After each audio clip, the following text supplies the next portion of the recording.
हाँ जी, नमस्कार, जय हिंद साथियों, कैसे हो आप सभी? आशा और उम्मीद करता हूँ आप सभी मस्त होंगे, स्वस्थ होंगे और अपनी पढ़ाई में व्यस्त होंगे। तो प्यारे साथियों, आप सभी को पता कि कल 20 नवंबर से राजस्थान के अंदर हाफ ईयरली एग्जाम्स है वो शुरू हो रहे हैं और आज की इस वीडियो के माध्यम से हम कक्षा 12वीं अर्धवार्षिक परीक्षा 2025-26 के लिए इंग्लिश कंपल्सरी का पेपर है वो सोल्व करने वाले हैं। यानी कि साथियों ये एक प्रकार से मॉडल पेपर या सैंपल पेपर होने वाला है, जो कि साथियों आप सभी को पता होगा कि जब कल पेपर होगा ना आपका, तो सेम टू सेम इसी पैटर्न के अकॉर्डिंग आपको पेपर है वो देखने को मिलेगा। तो चलिए साथियों स्टार्ट करते हैं बिना टाइम है वो आपका वेस्ट करते हुए। स्टार्ट करने से पहले आप सभी से एक छोटी सी रिक्वेस्ट करूंगा कि आप चैनल पर नए हैं तो चैनल को सब्सक्राइबर कर लेना और वीडियो को साथियों लाइक कर देना। तो चलिए साथियों स्टार्ट करते हैं। तो देखो सबसे पहले आपको जब भी पेपर मिलता है तो सबसे पहले यहाँ पर आपको पेपर के ऊपर रोल नंबर वो यहाँ पर आपको फिल करने होते हैं। पेपर को हल करने के लिए आपको 3 घंटे 15 मिनट का आपको समय वो दिया जाएगा और पेपर वो आपको 70 नंबर का देखने को मिलेगा। और इसके बाद साथियों आपको पेपर वो इस प्रकार का देखने को मिलेगा। और सबसे पहले साथियों आप सभी को पता होगा कि पेपर के अंदर सेक्शन ए है वो देखने को मिलता है। तो जब भी साथियों आप सभी अपनी कॉपी के अंदर लिखना स्टार्ट करो तो सबसे पहले अपना सेक्शन या खंड है वो जरूर लिखा करें ताकि आपकी कॉपी अट्रैक्टिव या सुंदर दिखे। तो सबसे पहले सेक्शन ए के अंदर आप सभी को पता है कि 2 पैसेज देखने को मिलते हैं। पहला पैसेज आपको 8 मार्क्स का देखने को मिलेगा और दूसरा पैसेज आपको 5 नंबर का देखने को मिलेगा। और जो कि इनको सोल्व करना बहुत ही ज़्यादा ईजी होता है और आपको पास कराने या बहुत ज़्यादा नंबर इंक्रीज कराने के लिए ये बहुत ही ज़्यादा महत्वपूर्ण स्थान रखते हैं। तो देख लेते हैं इसको भी। पहला क्वेश्चन आपको इस प्रकार का देखने को मिलेगा कि read the passage carefully and answer the following question. यानी कि साथियों इस पैसेज को आपको ध्यानपूर्वक रीड करना है और इसके बाद जो नीचे क्वेश्चन पूछे गए हैं इनके उत्तर देना है। तो आपको सबसे पहले इस पैसेज को ध्यानपूर्वक 1 या 2 बार रीड कर लेना है, कोई दिक्कत वाली बात नहीं है। और इसके बाद साथियों आपको ये जो क्वेश्चन पूछे गए हैं इनके उत्तर आपको इसमें से देख देख कर बताना है। ठीक है, मैं आपका यहाँ पर टाइम वेस्ट बिल्कुल भी नहीं करूंगा, सीधे सीधे आपको क्वेश्चन आंसर बताऊंगा मैं। ठीक है, तो आपको इसमें से आप सभी ये कर लोगे, कोई दिक्कत वाली बात नहीं है, इसमें से आप सभी ढूंढ लोगे। ठीक है, एक बार प्योज करके इस वीडियो को आप सभी इनके क्वेश्चन ढूंढने का प्रयास करना ताकि आप सभी की प्रैक्टिस है वो भी हो जाए। बहुत ही ईजी है क्योंकि साथियों आप सभी को पता कि ये तो कई दिनों से चले आ रहे हैं, छठी सातवीं से स्टार्ट हो जाते हैं, तो आप सभी इसको आराम से कर लोगे।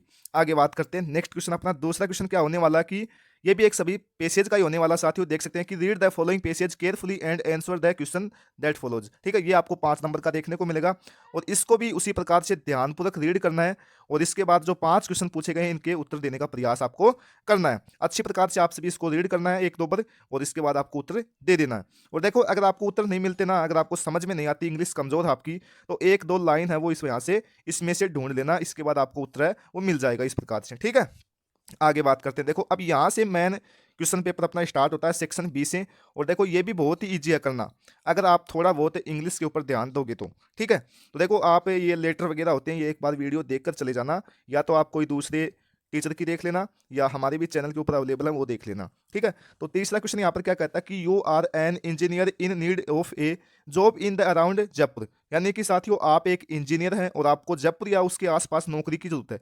कौन सी नौकरी होने वाली आपकी? इंजीनियर वाली। Right an advertisement for publication in the local newspaper.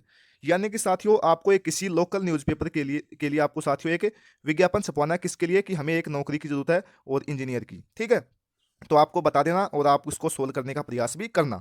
अगर देखो आपको ये नहीं क्वेश्चन आता तो आप इसका भी उत्तर कर सकते हैं। देखो जहां पर भी आपको और लिखा हुआ मिले ना, तो इसका मतलब ये नहीं आता तो आप ये कर सकते हो, ये आता है तो ये नहीं कर सकते। ठीक है, एक ही करना, अगर दोनों मत कर देना। ठीक है, अब देखो दूसरा अथवा वाला क्या कहता है कि you have received an invitation letter from the principal and staff of government senior school Kota से।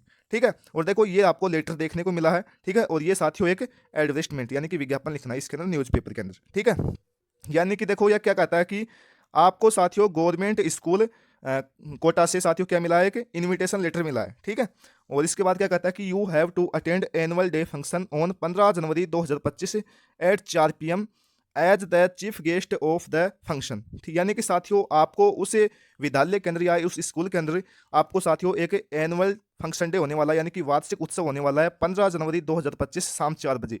और वहाँ पर साथियों आपको चीफ गेस्ट यानी कि मुख्य अतिथि वहाँ पर बनकर जाना है। Right an informal reply accepting the invitation. आपको साथियों इस इन्विटेशन को एक्सेप्ट करना है और उसके लिए साथियों आपको क्या लिखना है? लेटर है वो लिखना है। अच्छी प्रकार से आप सभी लिख दोगे। वीडियो 1 2 देख लेना या आप जो भी डेस्क रख वगैरह पासबुक वगैरह रखते हो उसमें से आप सभी इनको सोल्व करने का प्रयास जरूर करना। बहुत ही ईजी है साथियों, फ्री फंड के 4 नंबर आपको मिल जाएंगे। आगे बात करते हैं। इसके बाद साथियों क्या करना है, और देखो हाँ मेन बात क्या है कि एक ही पेज के अंदर करना है ये। ठीक है, यानी कि 2 पेज के अंदर, एक पेज के अंदर करना आप सभी को। अगले क्वेश्चन की बात करते हैं। क्या कहता है कि you are the president of the student union of your school. ठीक है, यानी कि आप अपने विद्यालय के छात्र संघ अध्यक्ष हैं।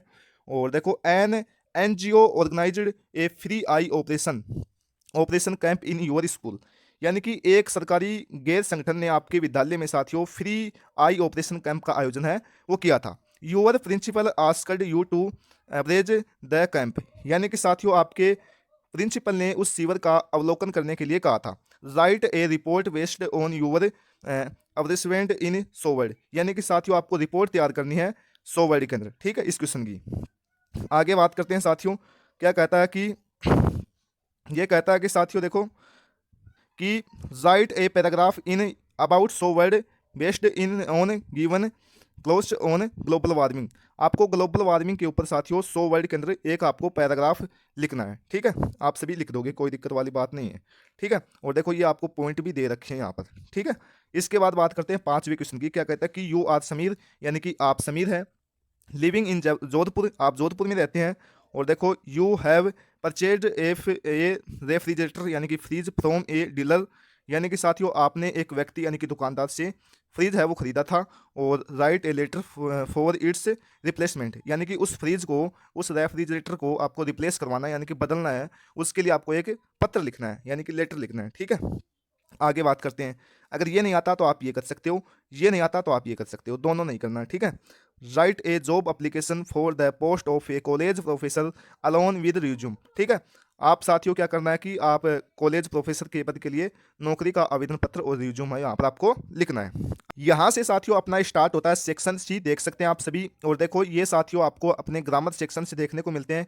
क्या कहता है छठा क्वेश्चन की combine the following sentence using the word given the bracket, यानी कि साथियों ये जो ब्रैकेट दे रखे हैं इनको आपको मिक्स करना है, जोड़ना है। ठीक है, तो यानी कि साथियों आपको सबसे पहले यहाँ पर आफ्टर लिख सकते हैं या यहाँ पर भी लिख सकते हैं, इसके अंदर अपवाद भी है। ठीक है, इसके बाद देखो दूसरा क्वेश्चन है, ये क्या कहता है कि I do not know the time the school opens then. आपको यहाँ पर वेहन का प्रयोग करना है। ठीक है, तो वेहन का प्रयोग कहाँ पर कर सकते हो, नो के बाद द टाइम को हटाकर वेहन का प्रयोग है वो यहाँ पर कर सकते हो। और इसके बाद द स्कूल ओपन्स, ठीक है, यानी कि देन है वो हट जाएगा।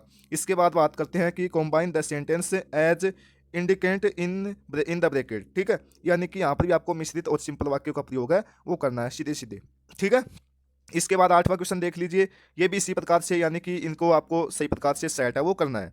और यहाँ पर आपको ये फेजल वर्ब है वो यहाँ पर भरनी है। अब देखो साथियों, यहाँ से अपना सेक्शन डी है वो स्टार्ट होता है और सेक्शन डी के अंदर भी आपको एक पेसेज है वो देखने को मिलेगा साथियों। अब देखो जो पहले सेक्शन के अंदर पेसेज देखने को मिले थे वो पेसेज तो थे साथियों अपनी बुक के अलावा, और ये पेसेज साथियों अपनी बुक से ही देखने को मिलेगा।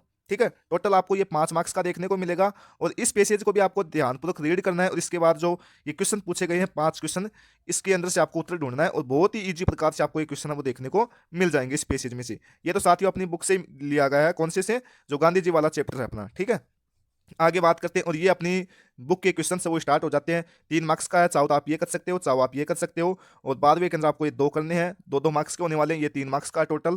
ठीक है, एक बार इनकी समरी है वो देख लेना, इसके बाद आप सभी खुद ही कर दोगे, कोई दिक्कत वाली बात नहीं है।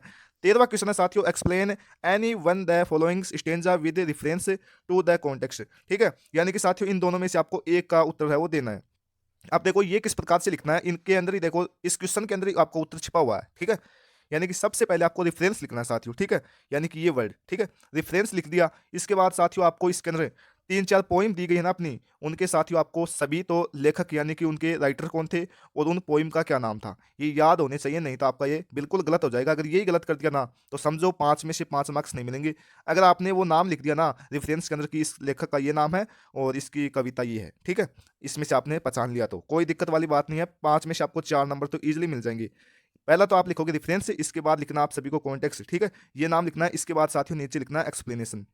ठीक है, कॉन्टेक्स्ट में अंदर आपको थोड़ा बहुत इसके बारे में बता देना कि इसके अंदर ये बताया गया है, और एक्सप्लेन के अंदर साथियों इसका पूरा सार है वो बता देना। ठीक है, और दोनों में से आपको जो आता है वो कर देना। इसके बाद 14वां क्वेश्चन यहाँ पर देखिए, कीपिंग क्वाइट एक अपनी जो पोइम होने वाली है उससे लिया गया है साथियों। ये भी अथवा के अंदर 3 मार्क्स का देखने को मिलेगा और इसके बाद ये अपनी बुक से स्टार्ट हो जाते हैं फिर से। ठीक है, आप सभी ये कर सकते हैं, देख सकते हैं आप सभी अच्छे प्रकार से। इसके बाद देखिए साथियों अपना 18वां क्वेश्चन स्टार्ट होता है जो कि टोटल आपको 6 मार्क्स का देखने को मिलेगा और इसमें से आपको ये एमसीक्यूज दिए गए हैं साथियों, 6 एमसीक्यूज जो कि आप सभी कर सकते हो अच्छी प्रकार से, कोई दिक्कत वाली बात नहीं है। तो देख सकते हैं साथियों, ये था आज का अपना पेपर। आशा और उम्मीद करता हूँ कि आपको ये पेपर है वो अच्छा लगा होगा। और अगर आप सभी साथी चैनल के ऊपर नए हैं तो चैनल को कर देना सब्सक्राइब और वीडियो को साथियों कर देना लाइक।